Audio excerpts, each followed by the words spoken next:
Time speed and ডিষ্টেন্সৰ কুৱেশ্যনবিলাক solve কৰাৰ কাৰণে আমি বাছ এটাই ফৰ্মুলা জানিব লাগে, distance equal speed into time. যেনেকৈ এইটো এটা কুৱেশ্যনত আমাক উলিয়াব দিছে, কিমান সময় লাগিব যদিহে এজন মানুহে 4/5 কিলোমিটাৰ ডিষ্টেন্স কভাৰ কৰিব বিচাৰে at the speed of 45 kilometre per hour. Simply কি কৰিব লাগে, যিটো ডিষ্টেন্স দিয়া আছে, ডিষ্টেন্সটোক আমি হৰণ কৰিব লাগিব স্পীডেৰে, আৰু স্পীডেৰে যদি ইয়াতে ডিভাইড কৰোঁ তেতিয়াহ'লে দেখিম 45 আহিব।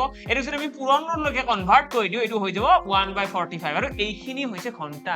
মানে ইমান ঘণ্টা সময়ৰ প্ৰয়োজন হ'ব। আমাক উলিয়াব দিছে ছেকেণ্ডত, তো ছেকেণ্ডত উলিয়াবৰ কাৰণে আমি ইয়াতে মাল্টিপ্লাই কৰিম 60 ইনটু 60 মানে 3600, আৰু এইখিনি যদি কেলকুলেট কৰিবলৈ যাওঁ 15 3 গুণ 45, 15 4 গুণ 60, দেন আকৌ ইয়াতে দেখিবা 5 3 গুণ কিমান 15, 15 এইটো 4 বাৰ যাব, অৰ্থাৎ 4 4 গুণ 16, 16 4 গুণ 64 ছেকেণ্ড টাইমৰ ৰিকুৱাৰ্ড হ'ব এই 4/5 কিলোমিটাৰ ডিষ্টেন্স কভাৰ কৰাৰ কাৰণে।